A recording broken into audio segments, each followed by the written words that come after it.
resident, Westmoreland County and Spotsylvania County resident Justin Anderson, drafted 21st, which is, I think you said between 15 and 20 you thought he would go, and he did, 21st to the Dallas Mavericks. What do you think about the fit with him in Dallas? You think it's a good fit? I think it's a solid fit. I think that there are other teams that would have been even better for him. San Antonio jumps to mind, but he would have had to fall in a little further in the draft in order for that to happen. Dallas wants him. The Dallas Mavericks want Justin Anderson on their team. Shoot the three, help revitalize this offense, make sure that even with Dirk Nowitzki getting older, you've still got some youthful influence on the team, still got some guys that could really hurt you from the perimeter and on the drive. So, it's a pretty solid fit. Right. I wish it was a better team that he went to, but Dallas still a very solid team. He's going to get the chance to play alongside Dirk Nowitzki, which, not a bad situation. Exactly. You would certainly hope so. Right, and exactly. So, I like it overall for him, but I think ideally, Spurs would have been calling and, And we were talking last week leading up to the draft, talking about one of the keys for Justin Anderson, and one of the things that makes him so enticing, or was more so enticing, was the ability to play defense. Rick Carlisle, of course, who went to UVA, ironically. How's that work out? But I think that was another thing that impressed Carlisle was Anderson's ability to play defense, and he is a good one-on-one defender. Yeah, and I mean, not only that, but his understanding of team defensive concepts is higher than I think maybe anybody, possibly Karl Towns. Right. But if it's not him, then Justin Anderson's in a level by himself right now. There's not that many NCAA Division I coaches that coach NBA-style defense. And, I'm sure that a lot of people that don't really watch the NBA are saying, they don't play defense in the NBA. They play defense in the NBA. That's why you have guys that could score 20 points a game in college that can't score 5 in the NBA. Exactly. Right. So you've got a lot of strong defensive sides here. Rick Carlisle, obviously a very, very good defensive coach, and he teaches the right concepts. The same sort of thing that Tony Bennett did at UVA. And it's not quite the same defense, but that even jumping systems, Anderson's not going to have too much of a problem because he's already understood how to play NBA caliber defense. Exactly. Well, we wish Justin Anderson all the success in the world. Now, the Washington Wizards got a 19-year-old, Kelly Oubre, who was a highly touted recruit at Kansas, had kind of a slow start to his career, but one thing this kid does not lack, and that's confidence. He said right away that Washington's going to fall in love with him. He said, I'm going to play for a championship contender. Whether that's in Washington or not, I don't know if maybe he's going to get traded again to San Antonio. No, but, what do you think of that deal? I like it. He's got confidence. He's definitely got athleticism. Yes, he does. Off the charts, really. He's a very good athlete. He brings a lot, and he's got so much potential that he could really grow into a number of different roles. Right. Even if he doesn't become the superstar that a lot of people thought he could be when he was being recruited out of high school, I think that he's got a chance of being a very, very nice piece for a team that's competing deep into the playoffs year after year. Exactly right. The other surprise, I guess you could call it a surprise, was D'Angelo Russell going to the Lakers. I mean, we had talked about that leading up to the draft.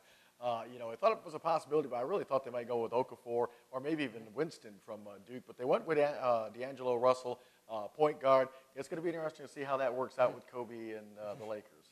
Well, one thing that I thought immediately after I saw that they took Russell was that I figured that the Los Angeles Lakers thought that they were going to be getting one of the free agent power forwards in this class that are so strong right now. It doesn't look like that's happening at the moment.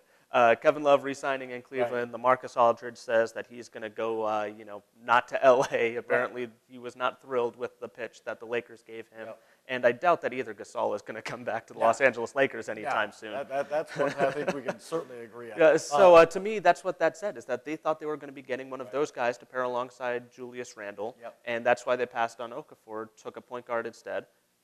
But that's not what's going to happen. So they're going to have to wait another couple of years to get that big man that they want and need so much. There's still no guarantee that Randall develops post-injury into the player that they thought he was going to be.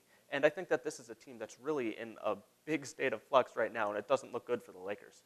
I mean, it used to be, the Lakers were the franchise. That's where you wanted to go. Now they're kind of, like you say, they can't draw in these high-profile free agents. Is it the Kobe factor? Players don't want to play with Kobe because they know once he gets the ball, they're not going to get it? A little bit of that. A little bit. I think they've seen what's happened to guys like Pau Gasol and Dwight Howard and to some extent even Steve Nash. Right. And, whenever something goes wrong for the Los Angeles Lakers, they know that they're going to be the scapegoat. And they know that the Lakers aren't going to be competing for a championship anytime soon. I think that's a big part of it. They don't want to go for a team that's not a contender. But the other big thing is that these guys don't want to go somewhere where they're only going to be the scapegoat playing next to Kobe Bryant. And seeing as that's what happens to a lot of stars in the past, Dwight Howard especially, who didn't even rehab from a back injury, played injured the entire season, and still somehow became a GOAT in Los Angeles. They don't want that. These guys don't want that. LaMarcus Aldridge certainly doesn't want that. Neither Gasol wants to go through that again. And Kevin Love, well, I think he just wants to play for a contender. Right, exactly. Well, the one thing is, you have to know when you go to the Lakers, and specifically as long as they have Kobe Bryant, he is such a competitor. There's a difference for making the playoffs. Kobe wants championships. He wants to get up there with Michael. I think he's got 5. Michael had 6. He wants to tie him. I don't think it's going to happen with him on the dark side of his career, but I think that's part of it too. I just think there's just a standard that the Lakers have that Kobe, he's a tough guy to play with from what I've seen because he's so demanding, and I think that might be part of it as well. Yeah, and don't forget the cult of Kobe influence that's happening within Los Angeles. Nobody wants to be hated by their own fans. And that's a huge thing. Like, nobody wants that, and especially with Kobe Bryant, everything he says publicly, like, we can win championships playing my way. Like, I need to teach these guys how to win. Like, he's the only one that knows, sorts of thing. And nobody wants that. Everybody, I think, in the league knows how to win at this point. It's just that they can't always because only one team can win. And it's not the Lakers going to be for the next few years. Well, not only was the NBA having some free agent frenzy, the NHL also, and just like you predicted, Tucker, you said Mike Green would not be back with the Capitals. He isn't. He's heading to Detroit, which I think is a pretty good fit because Detroit likes to use their D up in the offensive situation. He's a great puck-carrying defenseman. Not the greatest defensive defenseman, mind you, but that's Detroit's style. They like to get their defensemen up and keep the puck in at the point and so forth. I think it's a good move. I think it's a good situation for him. Well, they definitely needed some firepower from the blue line, Detroit, and I think that Green's probably the best offensive defenseman they could get, at the right price for them, really at the cost-efficient price. But I don't love Mike Green. I don't think he's a great player anymore. I don't think that he offers all that much. It's just a nice, cost-efficient signing for Detroit to help bolster their blue line a little bit more than it was before, but I don't think this really tips the scales too much in either direction. I wasn't surprised that he left the Capitals. I thought, like I was with you, I didn't think he'd be back with the Capitals. Other surprising move was Toronto getting rid of Phil Kessel. Not that with Mike Babcock, and from what I've seen of Kessel, he's a little head case. So I wasn't really surprised that he left, but I was surprised where he went, to Pittsburgh of all places. Be interested to see how he fits in with Crosby and Malkin.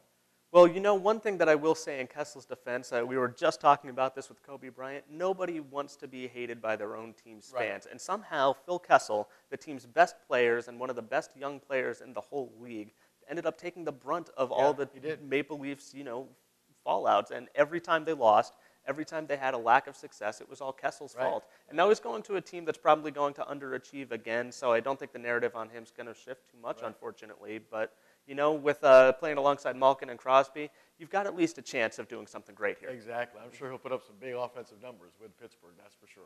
Well, that's going to wrap up this edition of the Sports Blitz. As always, we thank you for hanging around. Have a great holiday weekend. Happy 4th of July. We'll see you again next week with another edition of the Sports Blitz. Tucker Warner, I'm Mike Neville. Thanks, everybody.